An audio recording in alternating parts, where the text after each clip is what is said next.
everyone. I think Leanne and I can both agree that this is a labor of love, virtual college fairs anyway. But we are excited to do it. And Leanne and I talked, and basically we're the co-chairs of the College Fair Planning Committee, which includes both in-person and virtual fairs. And we said we would do anything possible to make it in front of your students. And I feel like we speak for our colleagues when we say that, and have tried to help our counselors across the state come up with creative options. But in those creative options, we know that sometimes just hosting in person is not possible. And so with that, we wanted to make sure that we provided access to all students and that they had the ability and option to be able to connect with college representatives. And so we sort of brainstormed on what we did last year that was successful, what we thought could be more successful moving into this fall travel season. And so we have come up with our Kentucky College Virtual Fair. So I'm going to share my screen at this point. And if for some reason you cannot see, please tell me, because I do have two screens going and it gets confusing sometimes. Okay. So the month of October, we'll kick off our virtual options for students. I think we have over 50 different colleges and universities registered for our virtual fairs. And why is this not going? There we go. The dates and times of those fairs are as follows. I'll share a map that I made here shortly, but Leanne, do you want to go over the times and everything with everybody?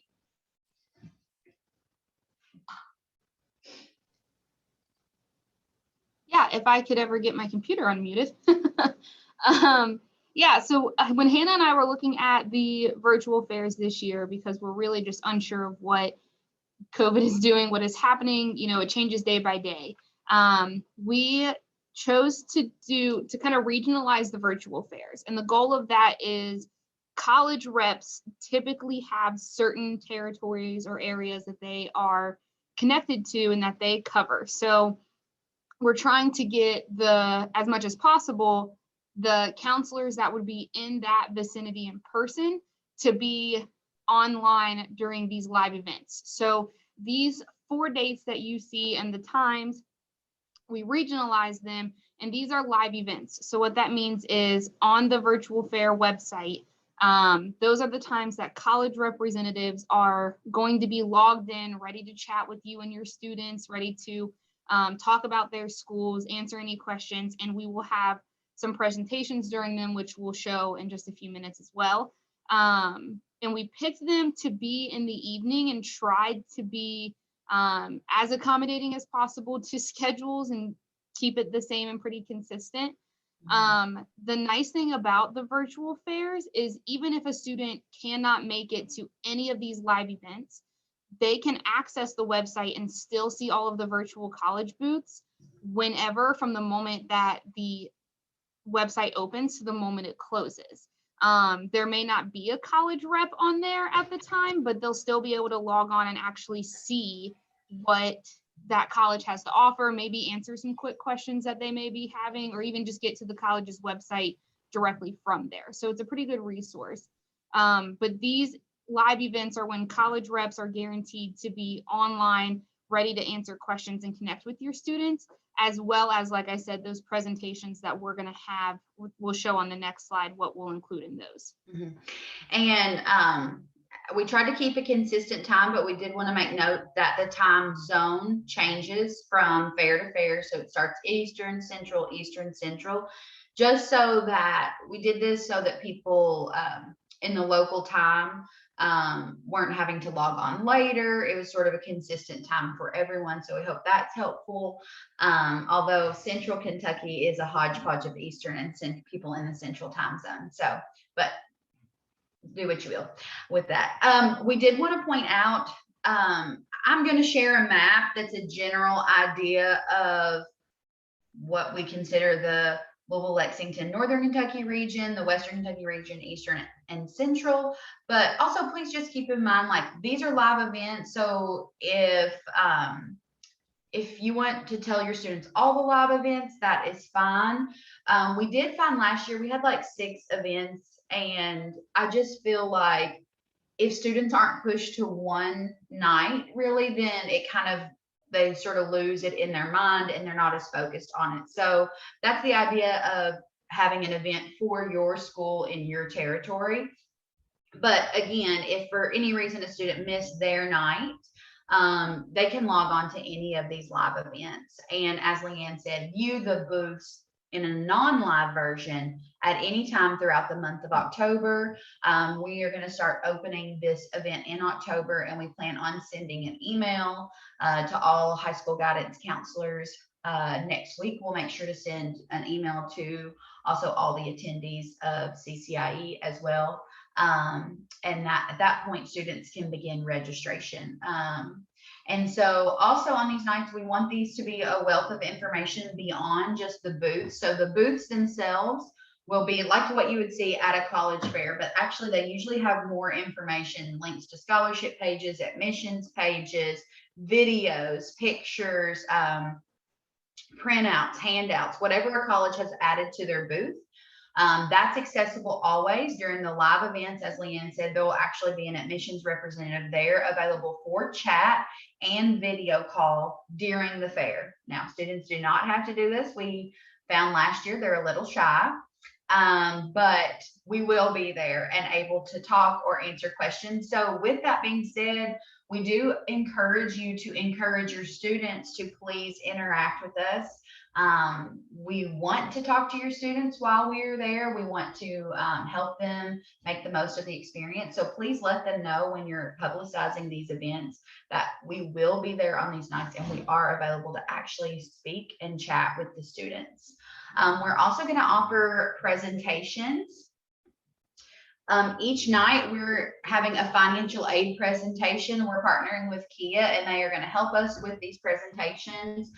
So during the financial aid presentation, we're going to be going over FAFSA, scholarships, KEYS money, just the general paying for college sort of presentation and how that works.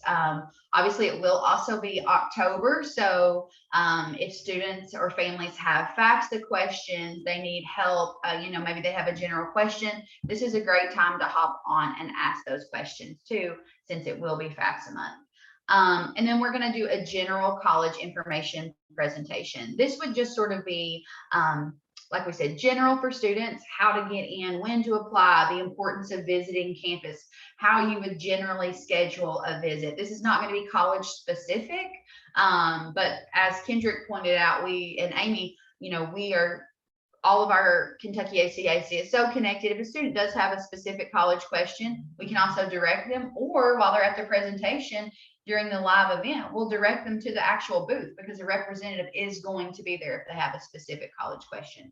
But this is just helping them be prepared. A lot of students have questions on next steps, what they need to be doing. Sort of the general questions that we asked in the roundtable session would be sort of what we hope to talk through during this session. These will be short, each of them about 30 minutes, and they'll both start, the financial aid presentation will be first. It will start at 6 o'clock local time of the fair, and then the general college information presentation will start at 7 o'clock. The fair will last from 6 to 7:30, so it'll just be an hour and a half so that they can take part in that information. I'm also going to, let's see here. Now, I will say I'm about to share my map. So in the event that you disagree with these regions of Kentucky, sorry, like I said, you can join on any one that you want.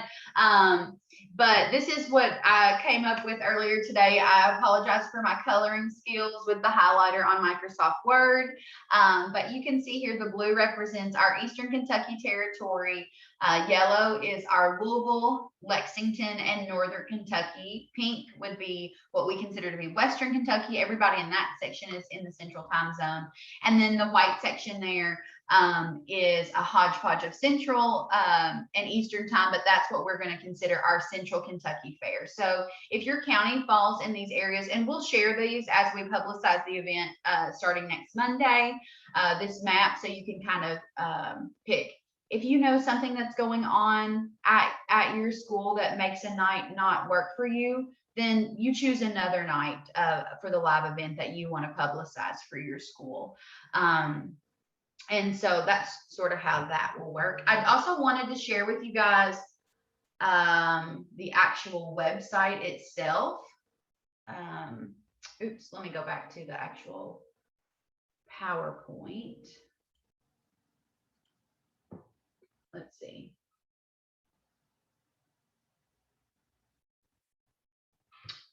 I'm struggling here. There we go. Okay, so Leanne, do you want to talk about the benefits of why we want the students to register for even in-person or virtual too? Yeah, so our goal this year is to get students to register through the website for multiple different reasons. There are a lot of benefits to it. One of the big ones is the platform that we use, GoToCollegeFairs. They've created a service that whenever a student registers, they pick what they're looking for in a college, different attributes and different characteristics that they're looking for in a college. And if they match 3 of those attributes with, let's say, Lindsey Wilson College, or let's say University of Louisville, or whatever the case is, they're automatically matched up with that school.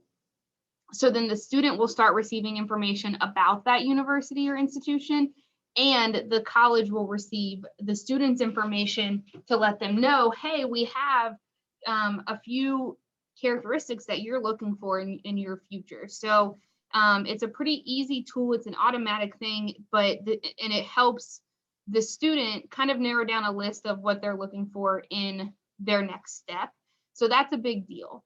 The next part is they also get access to the virtual college fair at any time, like I said. So if they can't be at the live event, or they can't even be at their in-person event, if their school is hosting one, then this is the next best thing, that they can log in at any time and access that to look at the website for any information that they may need.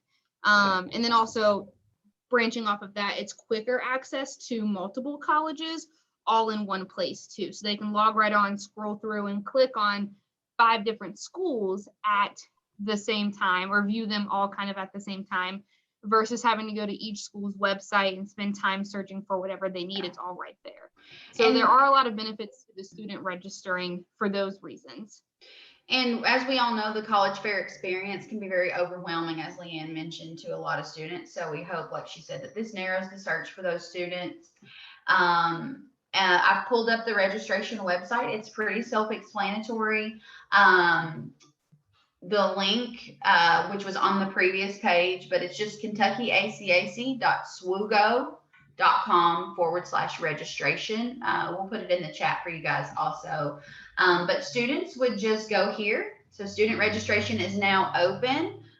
Register to attend the fair. This doesn't just have to be students. Students can register, families can register, and we encourage the counselors to register also. This is a great place for you all to get information from specific schools that you have questions about, being that there will be an admissions representative on site at the time. And so you just go in, choose which one you are, and continue through the registration process. As I've mentioned before, through a lot of the correspondence I've sent, Leanne and I have sent to Kentucky ACAC, when students do register, they will get a generated barcode, which you know that we have used in the past.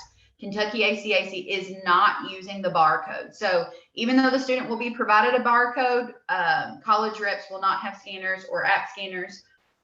So just tell the student to disregard that if you're asked what the heck they're supposed to do with that. But upon completion, they'll fill out the matching information, and then they'll learn about their matches. So that is a little bit of everything. I know some counselors on this call have also had in-person events, and several have emailed us to ask, you know, how long should I hold out before I cancel my events in October? Just speaking briefly to some of those in-person events, I think I speak for the majority of us when I say we're very flexible. If you think the longer you wait, perhaps you'd be able to have it. Just give us a little bit of heads up. But I don't foresee a reason why you would need to cancel, weeks to months in advance of an event. So hold out, see what the climate of your area is looking like around the time of your fair. Talk to Leanne and I. We can try to get creative about your in-person events, whether that means you're going to host it outside, if we need to talk about spacing, if we need to lengthen the program time, so that to help with spacing, something like that we can talk through. And then additionally, if you are hosting an in-person event, your students can still register, and we ask that they do still register for your in-person event. The fair selection tab that you see here, it will have the access to the virtual fair, which even if you're having an in-person event, students are still encouraged to come to the virtual fair. And they can go to the virtual and also sign up for your in-person event because they're all listed on here. And then they will still get matches for the in-person event so that they can kind of have a little bit of a scope. I don't know how many times I've seen a student go to a college fair and they say, what the heck am I supposed to do in here? Well, they have a list of colleges that they may have interest in. So I think that's about it in terms of how it will work and operate. If anyone has questions.